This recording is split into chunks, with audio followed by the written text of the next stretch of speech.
Est-ce que le son est bon? Le micro marche. Bon, la lumière c'est pas ça. Est-ce qu'il faut que je fasse un petit peu... Ouais, je vais monter un petit peu la face. Puis, alors attends, il faut avoir un arrière-plan flou. Et ensuite, il faut que je fasse un truc... Voilà, que je mette un petit peu de la lumière. Des trucs un peu colorés derrière. Là, je vais mettre plutôt du rouge. Ok. Je vais mettre plutôt du bleu. Hein, ouais, comme ça. Là, je suis flou. Là, je suis net. Bon, qu'est-ce que j'ai oublié? Oh putain, merde, je suis à poil. Salut à toi, ô grand geek lumineux Emmanuel Pampuri dans la place qui te parle dans ton écran et dans tes oreilles. Je suis ici pour faire deux choses. Deux doigts, deux choses. La première chose, c'est vous parler d'un nouveau produit. Ce nouveau produit, c'est le DJI Copilot. Donc voilà, ça c'est le produit. Et la deuxième chose, c'est de vous parler des nouvelles règles que je me fixe dorénavant quand je vous parle de ces trucs et bidules pour les geeks lumineux. Qu'est-ce qui va changer? Il va pas changer grand-chose, si ce n'est que je vais vous dire maintenant, je vais rejoindre la déontologie initiée par l'ami Jérôme de la chaîne Nowtech TV, que je salue au passage. Et je vais donc vous dire comment ça marche pour mes vidéos, quand elles sont sponsorisées, quand elles sont pas sponsorisées, en affinant un petit peu le concept et en vous expliquant comment je fonctionne. Donc comment je fonctionne, c'est très simple. Quand il y a un produit qui me plaît, là en l'occurrence pour le DJI Copilot, qui est fabriqué par Lassi, qui a été conçu en partenariat avec DJI, mais c'est Lassi qui l'a mis au point et qui le commercialise. Ils m'ont proposé de parler du produit en avril dernier au NAB. Et donc j'ai trouvé le produit très intéressant, je me suis dit tiens, ça fait longtemps que je rêve d'avoir quelque chose d'efficace, de robuste et de rassurant dans les systèmes de videur de cartes. J'en ai testé plein, à part le système de chez Next2DI que j'aime beaucoup mais qui coûte assez cher et qui est vraiment orienté pro et haut de gamme. Bon, ils ont une gamme un petit peu plus accessible, mais celui qui m'intéresse en tous les cas il était un petit peu trop cher. J'en avais parlé il y a quelques années déjà. Donc voilà, quand ils m'ont proposé est-ce que ça t'intéresse de tester ce produit, j'ai dit oui. Donc dans ces cas-là, il se passe quoi? Quand le produit est disponible dans une version proche du final, que ce soit encore en bêta ou que ce soit dans une version prête à être commercialisée, je reçois le produit, je le teste et au bout d'un moment je dis ok, ça me plaît, je suis ok pour en parler et je veux bien que vous m'aidiez à financer cette vidéo et à m'aider à financer mon travail d'une manière générale.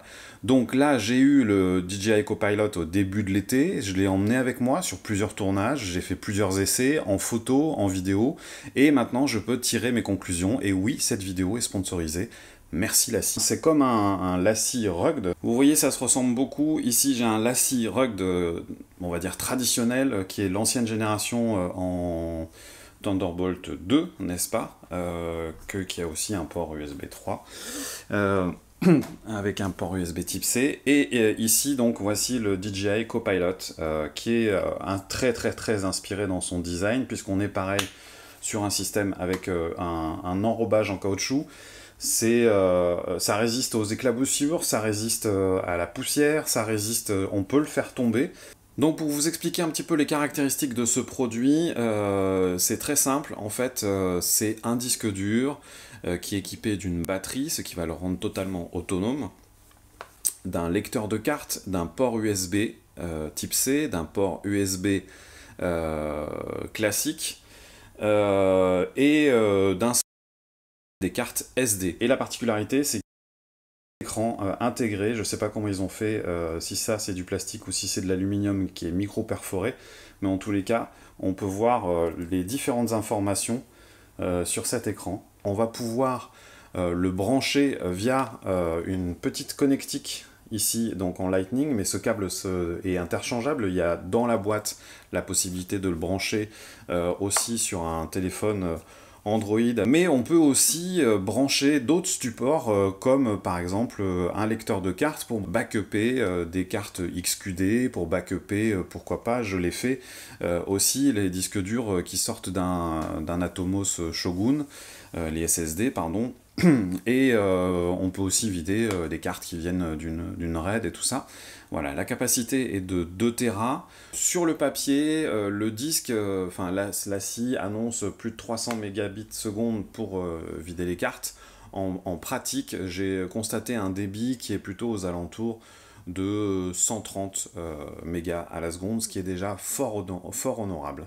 Le prix public est aux alentours de 360 € et la batterie peut aussi alimenter et recharger le téléphone. Donc je vais maintenant vous faire une petite démo technique pour vous expliquer comment ça marche et comment j'ai pu l'utiliser dans différentes situations en photo ou en vidéo. Donc comme vous pouvez le constater, sur l'écran, on voit en alternance les données basiques. C'est très très basique. On a donc ici, il nous dit qu'il y a une carte qui est branchée dessus, que la batterie est chargée à 77%, qu'il est en train de copier la carte et qu'il est à 38 mégabits. Donc là, sur la fin de la carte, souvent, j'ai vu que les débits chutaient un petit peu. Ça, c'est le nombre de fichiers qui sont copiés.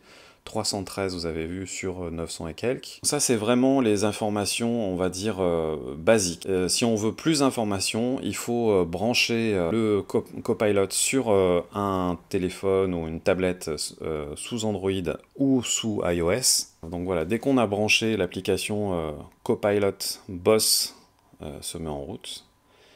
Et j'ai tout de suite un message qui me dit est-ce que je veux copier les éléments de la carte SD du DJI Copilot. Alors, bon, le petit truc, c'est que cette carte, je l'ai déjà backupée.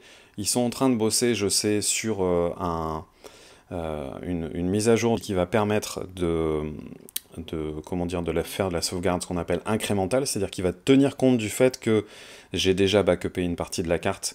Il va d'abord faire une analyse différentielle et après copier que les fichiers, mais ça, c'est dans une mise à jour qui devra arriver plus tard. Je vais directement vous montrer un petit peu comment ça se passe. Donc, je rentre dans l'interface. Alors, je rentre dans l'interface et là, je vois... même ça, c'est la carte qui est en cours de copie. Alors là, on va prendre la version qui a été copiée. Donc, il est toujours en train de copier et vous allez voir que, en fait, ben voilà, ça, c'est des photos que j'ai fait donc très récemment. Et c'est des photos qui ont été tournées avec, qui ont été prises avec le Fuji X-T2. Et donc là, c'est des fichiers, par exemple, qu'il ne sait pas lire. Mais le petit logiciel est intéressant, puisqu'il me dit que, vu qu'il ne sait pas le lire, on peut l'ouvrir dans une autre application. Et là, il va chercher les applications que j'ai dans mon téléphone. Et comme par magie, j'ai l'application Lightroom CC mobile. Et lancer l'application Lightroom et je peux voir donc les photos que j'ai déjà chargées via le téléphone. Donc ce qui est très intéressant pour moi, c'est justement la capacité de pouvoir voir où on en est et de pouvoir aussi faire un petit monitoring sur les images.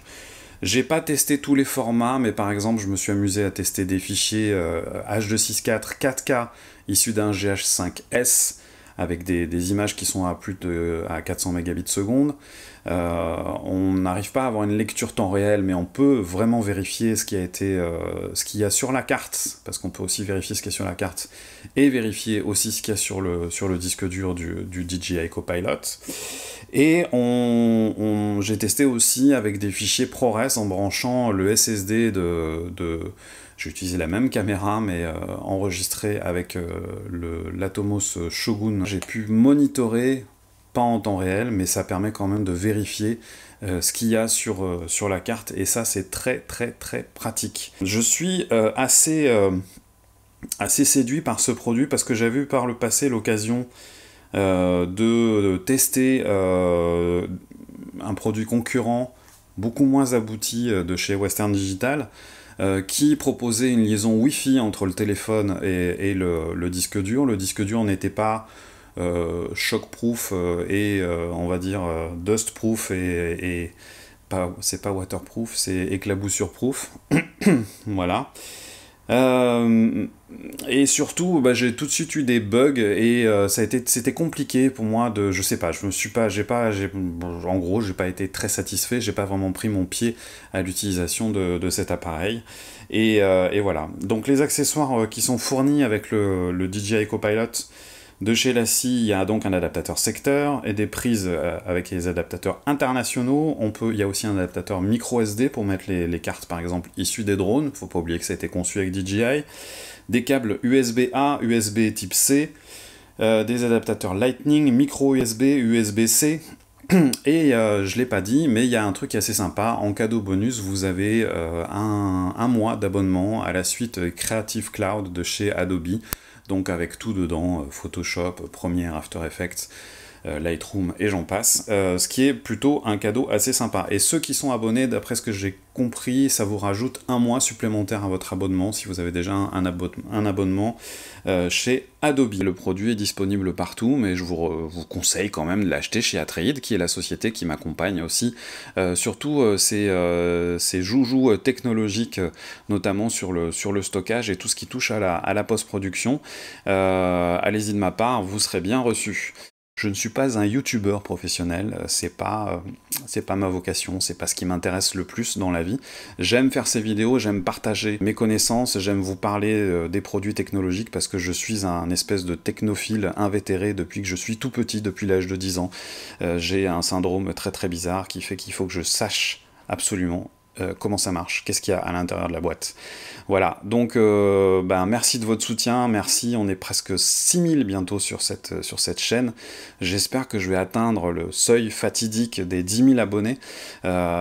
J'ai pas forcément besoin de plus, mais si j'atteins 10 000 abonnés, j'aurai un tout petit peu plus de considération, et de la part de YouTube, et de la part des annonceurs qui, voilà, curieusement, DJI n'a pas voulu me prêter son drone pour que je le teste. Mais heureusement, LaCie m'a prêté le disque dur qu'ils ont fait en collaboration avec eux. N'oubliez pas, hein, un pouce bleu, un pouce, une cloche, tu t'abonnes, tu vas sur Instagram, tu t'abonnes aussi, et t'es gentil, tu vas sur Facebook, il y a un groupe qui s'appelle Les Geeks Lumineux, où on échange plein d'infos, et plein de trucs et astuces, et c'est super, et j'ai aussi un Instagram qui s'appelle Geek Lumineux, et j'ai ma page de photographe, Emmanuel Pampuri photographe sur Facebook. Merci à vous d'avoir suivi cette vidéo, et à très bientôt.